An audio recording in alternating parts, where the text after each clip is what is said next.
नमस्ते and welcome to day by day classes. बहुत दिनों बाद सर मैं आप लोगों से मिला हूं। और ये मैं इसलिए लेके आया हूं कि अभी आप लोगों के एग्जाम आ गए होंगे और half yearly exam next month में ही आ रहे होंगे, तो इसलिए मैंने सोचा कि कुछ ऐसा चीजें करवाई जाए, कुछ ऐसे एमसीक्यूज करवाए जाएं, कुछ ऐसे कंसेप्ट आपको बताए जाएं कि आप बहुत जल्दी तरीके से उन क्वेश्चंस को अटेम्प्ट कर लें। और याद करने की कुछ ऐसी टेक्निक आपको सिखाई जाए कि ज्यादा आपको रिएक्शंस केमिस्ट्री की रटनी ना पड़े या फिजिक्स की इक्वेशंस आपको रटनी ना पड़े, आप समझ के उन क्वेश्चंस को कर पाओ। तो इसी वजह से काफी गैप आ गया था, आपने देखा, लगभग एक डेढ़ साल का। बट अब मैं रिकवर कर चुका हूँ और इसकी वजह से अब मैं पूरी कोशिश करूंगा। और उसी कोशिश से ही रहेगा कि मैं रेगुलर बेसिस पे आपको वीडियो बना के डालता रहूं, चाहे मैं आपको इसमें दिखाई दूं या ना दूं या फिर मैं पैनल पे बनाऊं। तो जिस तरीके से भी होगा उस तरीके से भी आपको दिया जाएगा। ठीक है, तो इस हिसाब से इसीलिए आप लोग इस बात का थोड़ा सा ध्यान में रखिए। अब मैं आप लोगों के लिए एक सारी अच्छे तरीके से, प्रिपेयर तरीके से क्वेश्चंस को करवाऊंगा ताकि आप वहां बोर्ड में क्वेश्चन पे हाफ ईयरली में जाके क्वेश्चंस को अच्छे तरीके से कर पाए। ठीक है, तो ये मैंने आप लोगों के लिए बनाए हुए हैं कुछ क्वेश्चंस, मैं बहुत स्पेशली छांट के लाया हूँ। ये क्वेश्चंस बहुत ही ज्यादा इंपॉर्टेंट है जो आपके हाफ ईयरली एग्जामिनेशन में आ सकते हैं। तो प्लीज इन क्वेश्चंस को देखे बिना मत चले जाना, इन क्वेश्चंस को देखो, उसके बाद जाओ। इसमें से बहुत सारे क्वेश्चंस आपके क्वेश्चन पेपर में देखने को मिलेंगे जो भी बच्चे हाफ ईयरली का पेपर देने जा रहे हैं। तो मैं ऐसे ढेर सारे सैंपल पेपर करवाऊंगा ताकि आप उन्हें अच्छे तरीके से समझ के कर पाए। जितने ज्यादा सैंपल पेपर आप करेंगे उतनी ही ज्यादा आपकी एक्यूरेसी इंप्रूव होगी और आप उतना अच्छे तरीके से नंबर लेके आ पाएंगे। ठीक है, तो यहाँ पे देखते हैं, पहला क्वेश्चन कहता है द फूड आइटम लाइक चीज that is shown in a given below image become unfit for eating. कहता है कि चाहे चीज हो, अगर जो ये चीज होती है कुछ टाइम के बाद ये खराब हो जाती है, अनफिट हो जाती है, क्यों? कोरोजन लगता है सर लोहे के अंदर, तो लोहे, ये तो लोहा तो है नहीं, नन ऑफ दीज होगा नहीं। रस्टिंग भी वही लोहे में होती है, इसको बोलते हैं रेंसिडिटी। रेंसिडिटी का मतलब होता है किसी चीज का सड़ जाना, दिस इज कॉल्ड रेंसिडिटी। ठीक है, तो रेंसिडिटी का मतलब होता है सड़ जाना, इसी वजह से हम ये अनफिट हो जाता है ईटिंग के लिए। तो आपको याद रखना है, कोरोजन होता है लोहे के अंदर, रस्टिंग होती है लोहे के अंदर, और रेंसिडिटी होता है खाने वाली चीजों में। आपको पता है जो हमारे चिप्स के पैकेट में है उसमें नाइट्रोजन गैस भरी जाती है, क्योंकि कोरोजन, क्योंकि जो किसी भी चीज को खराब करने का जो काम करती है वो होती है ऑक्सीजन ही। सारी गैस गैस होती है जो किसी चीज को ऑक्सीडाइज करती है, उसे खराब करती है। The correct answer will be D. ठीक है, कहता है we will observe white PPT in which of the following reaction. कहता है और इनमें से बताओ किसमें हम व्हाइट पीपीटी को ऑब्जर्व करेंगे इन सारे रिएक्शंस में से। तो आपको ध्यान में रखना है, हमने एक बुक के अंदर एक रिएक्शन करी थी बेरियम क्लोराइड वाली, barium chloride mix with sodium chloride. याद रखना, बेरियम और सोडियम क्लोराइड को अगर आप मिक्स करोगे तब क्या बन जाएगा हमारा? व्हाइट पीपीटी बनेगा। ध्यान में रखना, इधर एकदम सिंपल तरीके से सोचो जरा। एक सिंपल तरीका से मैं ये भी सोच सकता हूँ, सोच ये सकता हूँ कि आप जरा एक चीज बताओ, इन्होंने कहा हुआ है बेरियम क्लोराइड को HCl के साथ मिलाओ। तो बेरियम क्लोराइड है, ठीक है, बेरियम क्लोराइड है, HCl तो एसिड है, तो उसके साथ मिलाने से ये पॉसिबल तो होगा नहीं। अगला होता है बेरियम क्लोराइड में सोडियम सल्फेट, NaSH, ये भी एसिड है, NaSO4, सोडियम सल्फेट, ये भी एसिड है, ये भी एसिड है, तो इन दोनों के साथ बिल्कुल पॉसिबल नहीं है। ठीक है, तो याद रखना इसकी जो करेक्ट रिएक्शन है, बेरियम क्लोराइड BaCl2 को मुझे रिएक्शन कराना है Na2SO4, this is called sodium chloride. Barium chloride mix with sodium chloride, जैसे ही बेरियम क्लोराइड को सोडियम क्लोराइड के साथ मिक्स करेंगे तो बेरियम सल्फेट बनके तैयार हो जाएगा, BaSO4। यही मेरा होता है वाइट प्रोडक्ट, यही मेरा होता है वाइट प्रोडक्ट, और प्लस में मुझे मिलेगा NaCl। तो याद कैसे रखेंगे? वाइट प्रोडक्ट के साथ में बेरियम क्लोराइड और sodium chloride, chloride chloride same है, बेरियम को सोडियम से क्लोराइड हो चुका है। ठीक है, बेरियम सोडियम क्लोराइड हो चुका है, याद रखना। बेरियम क्लोराइड से सोडियम क्लोराइड को अगर रिएक्ट करवाओगे तो आपका सोडियम सल्फेट बन के आएगा जो व्हाइट कलर का होता है। ठीक है, तो याद रखना है बेरियम क्लोराइड को सोडियम सल्फ क्लोराइड के साथ रिएक्ट करवाना है तो बेरियम सल्फेट बन के निकल के आएगा और NaCl। इतनी बात समझ में आ गई? Should be move on question number 2। जल्दी से देखो जरा, ये याद रहेगा, बेरियम क्लोराइड सोडियम क्लोराइड, याद रखना, सफेद कलर का पीपीटी। ध्यान से सुन ले Suresh. To protect the teeth decay we are advise to brush our teeth regularly. The nature बच्चा बच्चा जानता है कि सुबह सुबह उठ के जब हम अपने टीथ को ब्रश करते हैं ना, क्यों?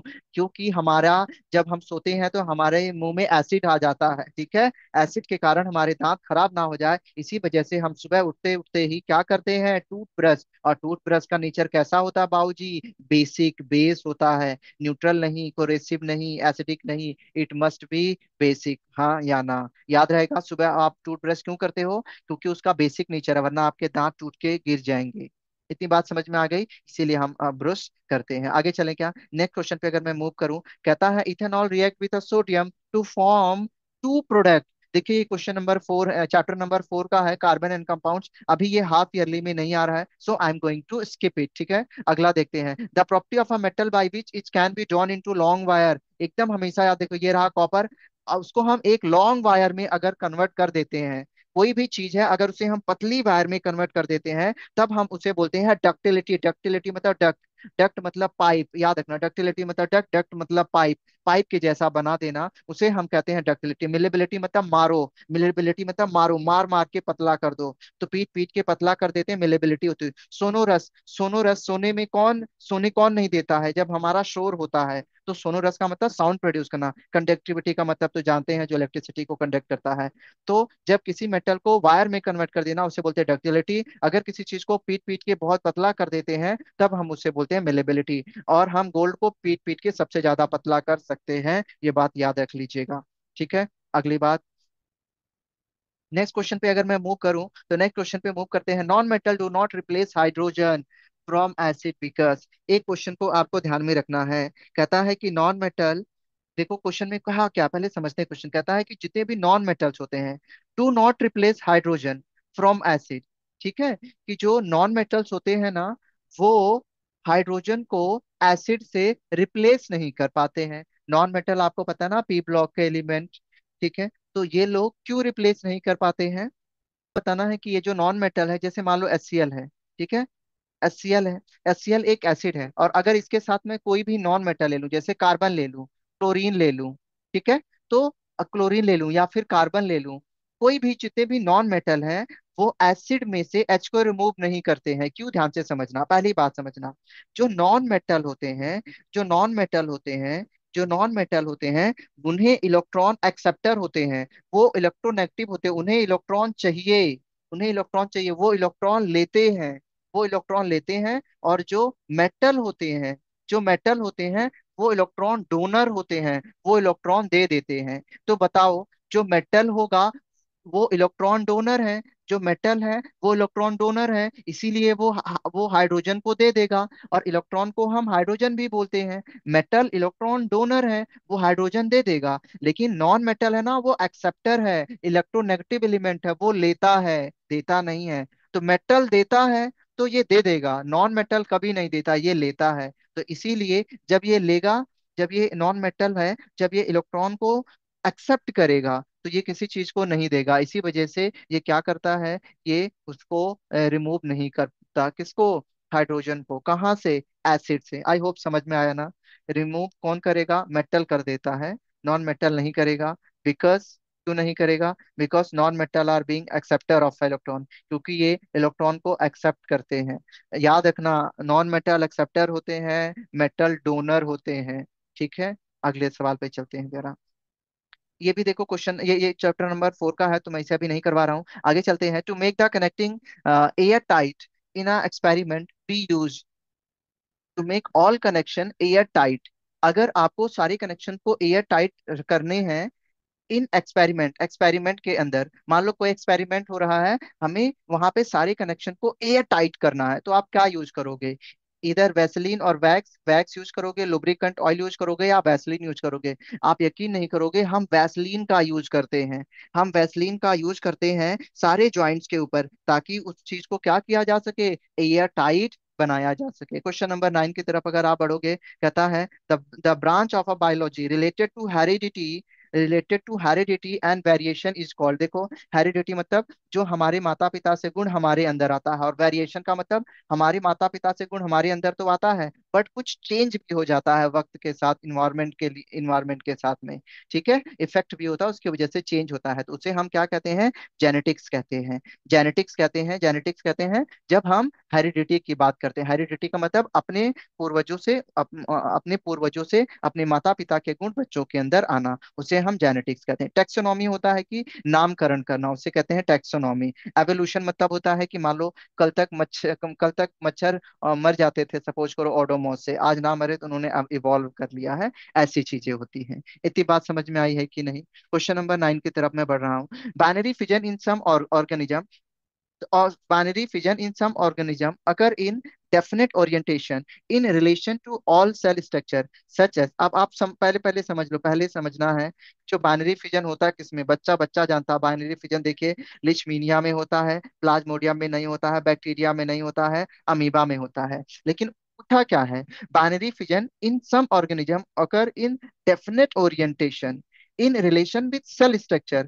तो अगर डेफिनेट ओरिएंटेशन सेल स्ट्रक्चर की बात करे जाएगा तो the correct answer will B amoeba, क्योंकि होता तो लिचमीनिया में भी है, बट लिचमीनिया में भी होता है लेकिन definite orientation as it is अपने जैसा बनाता है, तो हम उसे बोलते हैं अमीबा। वो अमीबा ही है, इसी अपने जैसे को ही क्रिएट करता है। में आगे होगी, और साथ में आपने ये भी देखा होगा ये एज सेक्सुअल रिप्रोडक्शन होता है, इसमें मेल फीमेल की जरूरत नहीं होती है। The genetic constitution of an organism is called, हमेशा याद रखो, जेनेटिक कॉन्स्टिट्यूशन मतलब जेनेटिक्स के बारे में कहाँ से आपको इंफॉर्मेशन मिलेगी? सिंपल सी है, जीनोटाइप से मिलेगी।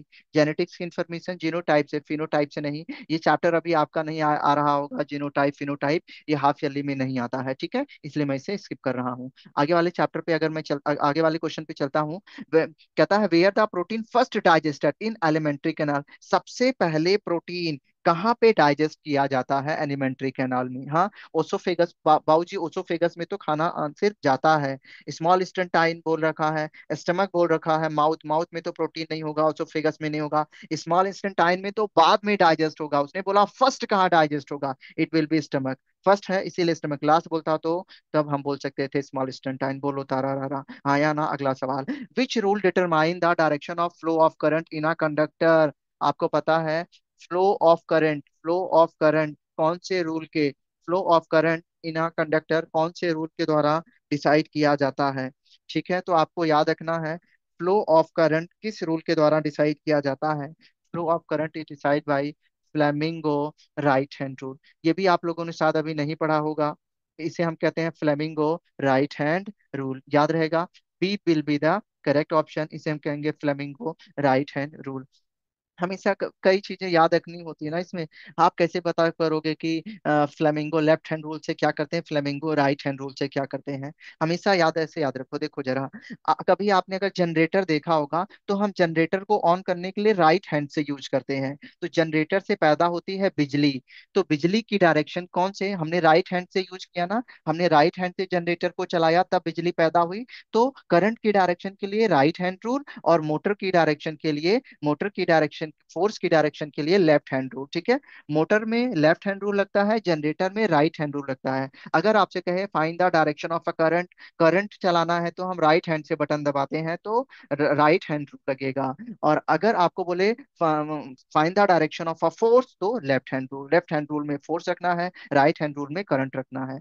ठीक है, एक चीज याद रखना, ये भी एक क्वेश्चन, अगला सवाल आता है। कहता है if a cross section area of a resistance is half and then resistance become, मान लो सिंपल सा है। आपको पता है रेजिस्टेंस का फॉर्मूला क्या होता है?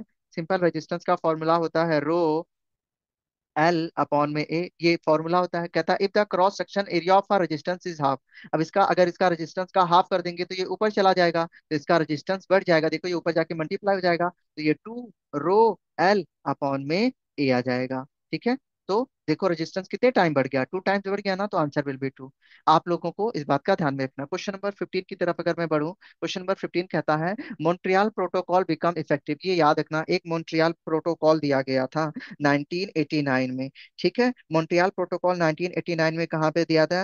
वियना, वियना कंजर्वेशन में दिया गया था। किस लिए दिया गया था? आपको पता है हमारी ओजोन लेयर डिप्लीशन हो रही थी, अल्ट्रावायलेट रेट की वजह से ओजोन लेयर खराब हो गई थी। तो सारे कंट्रीज ने मिलकर यह निर्णय लिया था कि अब कोई भी सीएफसी कार्बन को प्रोड्यूस नहीं करेगा, क्लोरोफ्लोरोकार्बन को प्रोड्यूस नहीं करेगा, ताकि हमारी ओजोन लेयर डिप्लीट ना हो। और ओजोन लेयर अगर जिसके ऊपर पर डिप्लीट हो जाएगी तो वहां से अल्ट्रावायलेट रेस आएगी, जिसके ऊपर अल्ट्रावायलेट रेस पड़ेगी उसे कैंसर हो जाएगा। इसीलिए सारी कंट्रीज ने मिलके वियना में एक मीटिंग रखी, उसमें कहा कि कोई भी क्लोरोफ्लोरोकार्बन गैस नहीं बनाएगा जो हमारे अम, ओ- ओजोन लेयर को डिप्लीट कर रही थी। तो ये कौन से ईयर में रखा गया था?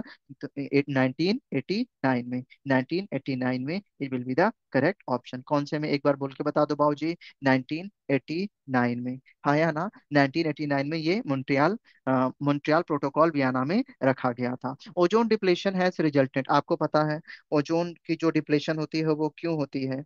Ozone depletion has resulted in, क्यों हो रही है? ड्यू टू, अगर मान लो कह रहा है कि अगर ओजोन ज्यादा डिप्लीट हो जाएगी तो होगा क्या? ओजोन अगर ज्यादा डिप्लीट हो जाएगी तो क्या होगा बताओ? धरती गर्म हो जाएगी? ना बाबा, धरती गर्म नहीं होगी। धरती गर्म नहीं होगी, धरती का टेम्परेचर डिक्रीज होगा नहीं। तो हमारे पास ज्यादा अल्ट्रा वायलेट रेस आएंगी, और जिसके ऊपर डायरेक्ट अल्ट्रावायलेट रेस पड़ेगी उससे डायरेक्ट कैंसर होगा। तो अल्ट्रावायलेट रेस से बचाती हमें ओजोन लेयर है, और बहुत खतरनाक होती है अल्ट्रावायलेट रेस। इस बात का आप ध्यान में रखेंगे, तो A will be the correct option. देख लीजिए, कुछ ये असर्शन एंड रीजनिंग होती है, ये बहुत अच्छी असर्शन एंड रीजनिंग होती है। अगर आपका कॉन्सेप्ट स्ट्रांग है देन यू आप समझ जाएंगे, otherwise you will feel little bit difficult. ठीक है, तो सबसे पहले पहले वाले को हम लोग करते हैं। देखो जरा, कहता है the blue colour of a copper start fading when zinc rod is dimmed into it। हाँ ठीक है, ओके, हमने ये मान लिया, ये असर्शन है। ठीक। when a when a blue, कहता है the the blue colour of a copper start fading, जो ब्लू कलर है कॉपर का ना, वो फेडिंग हो जाने लगता है जब जिंक रोड उसके अंदर डिप की जाती है। तो when the iron nail dipped into the copper sulfate solution, then iron displays copper from the copper sulfate because is the more reactive। हाँ, हमें ये तो पता ही है, ये बात बिल्कुल करेक्ट है। हाँ या ना? तो क्या करेगा, देखो ना, आयरन उससे डिप्लेस कर देगा। आयरन ज्यादा इंपॉर्टेंट, देखो आयरन रिएक्टिविटी टेबल में ज्यादा ऊपर है कॉपर से। ठीक है, मान लो ऐसा आप समझो, मान लो कॉपर सल्फेट हस्बैंड वाइफ अपनी जिंदगी जी रहे थे, वहां पे उन्हीं की कॉलोनी में आ गया एक आयरन। आप कुछ करेगा नहीं, आयरन ज्यादा स्मार्ट है, ज्यादा ताकतवर है, वो कॉपर बेचारे को हटा देगा और FeSO4 के साथ चला जाएगा और कॉपर को अकेला कर देगा। तो इसी वजह से जो कॉपर का रंग है वो डल हो जाता है। A will be the correct option. इस बात का आप ध्यान में रखेंगे। ठीक है, अगला सवाल देखते हैं।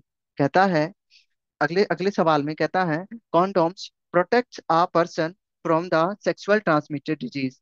एंड नेक्स्ट कहता है condoms prevent the sperm from meeting the ovum by acting as the barrier. ये दोनों, ये एक असर्शन भी दिया है और ये एक रीजनिंग भी दिया है। ठीक है, अब हम लोग समझते हैं। जो अगर आप इसमें देखेंगे क्वेश्चन नंबर 18 के अंदर, तो कहता है पहली वाली बात आप लोगों ने पढ़ी क्या? हाँ, ये सेक्सुअली ट्रांसमिटेड डिजीज से हमें बचाता है, ये बात बिल्कुल सही है। इसीलिए कभी भी अगर कभी कहीं पे इंटरकोर्स करते नहीं होने करते हैं कोई भी, तो उसमें एक चीज का ध्यान में रखा जाता है ताकि हम इस सेक्सुअली ट्रांसमिटेड डिजीज से बच सके। ठीक है, पहला पॉइंट तो करेक्ट है। दूसरा कहता है कि condoms prevent the sperm from meeting the ovum by acting as a barrier. ये इसका आंसर गलत है। ये उसको, ये R is a not a correct explanation of, देखो उसने असर्शन में पूछा है बीमारी के बारे में बता, असर्शन में पूछा है बीमारी के बारे में, और ये यहाँ पे मिलने नहीं दे रहा है स्पर्म और एग को। अगर ऊपर बीमारी के बारे में पूछा तो नीचे भी आपको बीमारी का ही रीजन देना होगा कि बीमारी एक बीमारी को कैसे रोक लेता है, बीमारी को कैसे रोकेगा ये रीजन आपको देना है। तो इन्होंने कहा कि ये ओबम और स्पर्म मिल नहीं पाते हैं, तो ये करेक्ट एक्सप्लेनेशन नहीं है। आप तो आपको समझ में आ रहा है, तो B will be the correct option. ठीक है, तो आर जो रीजन है वो करेक्ट एक्सप्लेनेशन नहीं है, और ए बिल्कुल करेक्ट है। तो अगर ऊपर बीमारी के बारे में पूछा है तो नीचे भी बीमारी के बारे में ही बताना पड़ेगा। इसीलिए कहते हैं असर्शन और रीजनिंग इंपॉर्टेंट है। ध्यान से आपको समझना है कि उसका रीजन क्या है, किसी भी चीज के होने का रीजन क्या है। तो ऊपर बीमारी के बारे में पूछा तो नीचे बीमारी के बारे में बताओ ना। आप ये क्यों बता रहे हो कि कौन मिल रहा है कौन नहीं मिल रहा है? अगला क्वेश्चन पे हम डिस्कस करते हैं जरा। देखिए अगला क्वेश्चन कहता है, क्वेश्चन नंबर 19 में अगर मैं आऊं तो कहता है कि a compass is kept near a wire carrying a current get deflected. हाँ, अगर आप करंट, अगर किसी वायर के पास में करंट है, अगर किसी वायर में करंट है ना, तो उसके चारों तरफ मैग्नेटिक फील्ड प्रोड्यूस हो जाती है। तो अगर उसके पास निडल लेके जाओगे तो निडल हिलेगी, ये बात बिल्कुल सत्य है। Electric current is capable to produce a mag, हाँ, अभी मैंने कहा अगर किसी वायर में इलेक्ट्रिक करंट है तो उसके चारों तरफ मैग्नेटिक फील्ड प्रोड्यूस होती है। ये दोनों करेक्ट है, ये दोनों करेक्ट है, ये दोनों करेक्ट है। क्वेश्चन नंबर 19 समझ में आ रहा? प्लीज ध्यान से देखो ना। पहले वाले क्वेश्चन में उसने पूछा है कि वो डिफ्लेक्ट क्यों हुई, क्योंकि डिफ्लेक्ट इसीलिए हुई क्योंकि वो मैग्नेटिक फील्ड प्रोड्यूस कर रहा था, मैग्नेटिक फील्ड प्रोड्यूस कर रहा था, इसीलिए डिफ्लेक्ट, इसीलिए इसका करेक्ट रीजन है। प्लीज आपको ये बात समझ में आई है कि नहीं? अगर आप मेरे साथ कुछ ऐसे क्वेश्चंस करेंगे आप बहुत सारी चीजों को समझ पाएंगे। अगला है क्वेश्चन नंबर, अगर मैं 20 की बात करूं, कहता है biotic component of ecosystem continuously required energy to carry on a live process. देखो ये बात तो बिल्कुल इन्होंने सही बोली है कि biotic component of a ecosystem continuously required energy to carry on live process. Biotic जो लिविंग होते हैं, बायोटिक हम किसे बोलते हैं सर? जो लिविंग कंपोनेंट्स होते हैं उसे हम बायोटिक बोलते हैं। अगर उन्हें जिंदा रहना है तो उन्हें एनर्जी चाहिए। फिर कहता है abiotic component are non living non living factor of a ecosystem. ठीक है, तो कहता है ए बायोटिक, जो ए बायोटिक कंपोनेंट है वो नॉन लिविंग है, ये बात सही है। किसका? इकोसिस्टम का है, ये भी बात सही है। सिंपल सी बात समझ में आ रही है। तो जो बायोटिक है, जिसको लाइफ चाहिए जीने के लिए, उसको जीने के लिए लाइफ चाहिए, और ए बायोटिक कंपोनेंट होता है जो नॉन लिविंग होते हैं, तो ये नॉन लिविंग का, तो A will be the correct option हो जाएगा इसका। इतनी बात आपको समझ में आई है, तो हम लोग अब आगे बढ़ते हैं। बस ऐसे डालता रहूंगा, अभी मैं आपको इतने क्वेश्चन करवाऊंगा, धीरे धीरे मैं छोटे छोटे वीडियो डालता रहूंगा, ताकि आपको इससे धीरे धीरे एक्सपीरियंस मिलता चला जाए। और अगर आप ढेर सारे बच्चे इकट्ठे हो जाएंगे तो डेफिनेटली मैं उन्हें ऑनलाइन फ्री में क्लासेस देना शुरू करूंगा। पर एटलीस्ट उसके लिए 100 स्टूडेंट्स होने चाहिए। अगर 100 स्टूडेंट्स होते हैं तब हम जूम पे हर सैटरडे संडे मिलेंगे और सारे बच्चों को फ्री में क्लास देंगे। आप चाहे तो अपने दोस्तों को शेयर कर सकते हैं, बहुत सारी चीजें आप सीख सकते हैं। मेरे चैनल पे और भी वीडियोस हैं, वहां पे जाइए, मैंने बहुत सारे टिप्स एंड ट्रिक्स देके बताए हैं कि आपको किस तरीके से चीजों को याद करना है। अभी के लिए मैं इतने रखूंगा, मिलूंगा मैं आपसे अगली वीडियो में।